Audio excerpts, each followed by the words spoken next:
Perkenalkan,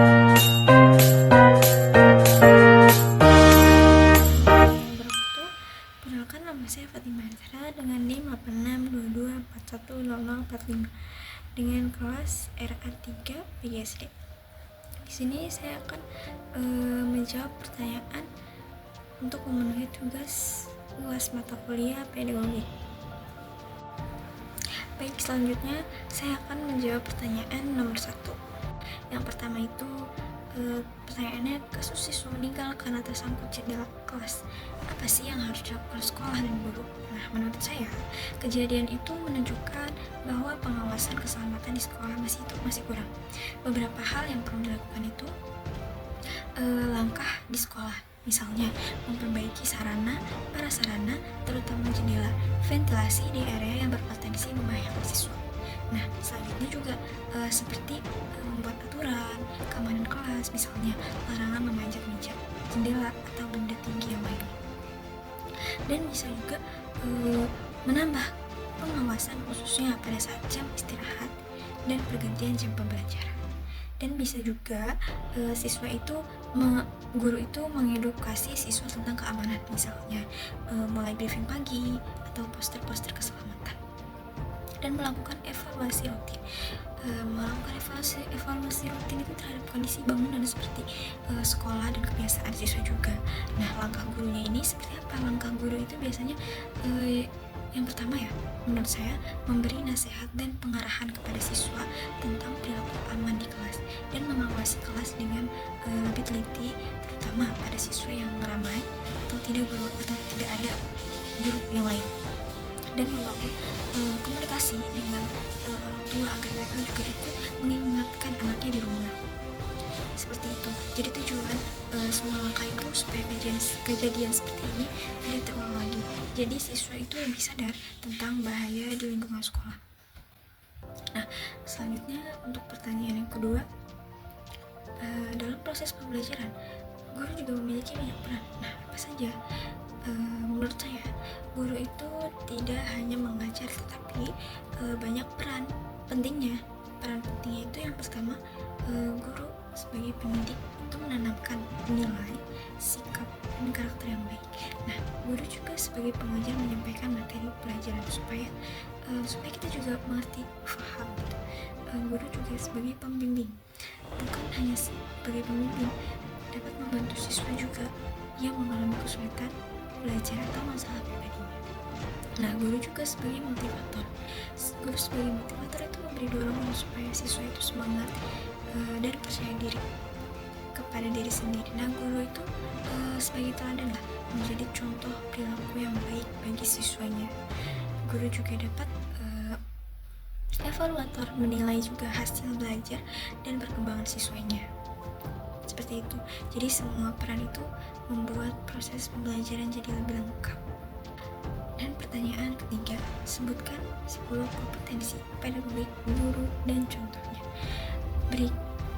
Pedagogik itu memahami karakteristik peserta didik seperti guru, mengetahui gaya belajar siswa dan siswinya, dan menguasai teori belajar dan prinsip pembelajaran. Prinsip pembelajaran itu seperti metode yang tepat, misalnya diskusi, ceramah, atau eksperimen, dan menyusun perencanaan pembelajaran atau disebut juga dengan kalau sekarang itu RPP ya, dan membuat tujuan, langkah pembelajaran, dan penilaian, dan melaksanakan pembelajaran juga dengan mendidik atau mengelola kelas dengan baik dan menarik, serta mengembangkan kurikulum seperti menyesuaikan materi dengan kebutuhan siswa di kelas itu, dan menggunakan media pembelajaran seperti memakai video, gambar, alat peraga, atau juga memanfaatkan teknologi yang ada, misalnya menggunakan laptop, proyektor, dan platform belajar. Atau juga bisa melakukan melakukan evaluasi seperti pembelajaran, melakukan refleksi seperti pelajaran, mengevaluasi apa yang kurang dan memperbaiki, dan mengembangkan potensi siswa, membimbing siswa yang ikut lomba atau kegiatan positif. Pertanyaan keempat yaitu pengalaman saya, pendapat dan pendidikan mendapat pendidikan non material dan dampaknya. Nah, saya pernah dapat penguatan verbal dari guru saat SD. Misalnya, menjawab soal dengan benar.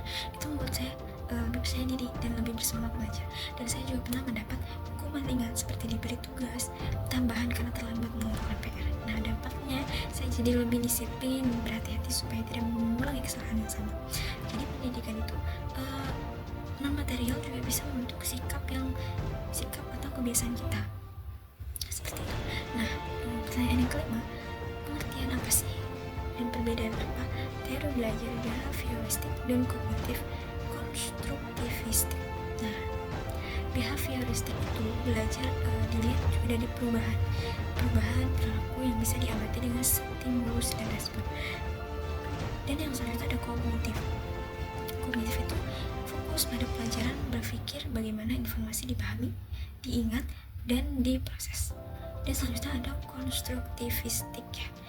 Konstruktivistik itu belajar terjadi ketika siswa membangun sendiri pengetahuannya melalui pengalamannya sendiri.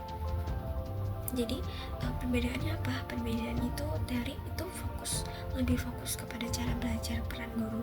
Nah, behavioristik ini perubahan perilaku stimulus atau respon itu latihan, pengulangan, mengontrol perilaku siswa. Nah, kognitif itu lebih proses mental, memahami, meningkat, mengolah informasi, fasilitator proses berpikir, konstruktivistik, pengalaman dan pengelolaan siswa. Jadi membangun pengetahuan sendiri, membimbing dan mendukung. Kelemahan behavioristik itu kurang memperhatikan proses berpikir internal karena kognitif itu butuh kesiapan mental siswa. Konstruktivistik itu memerlukan waktu juga lebih lama dan kelas itu harusnya aktif. Sekian jawaban dari saya. Wassalamualaikum warahmatullahi wabarakatuh.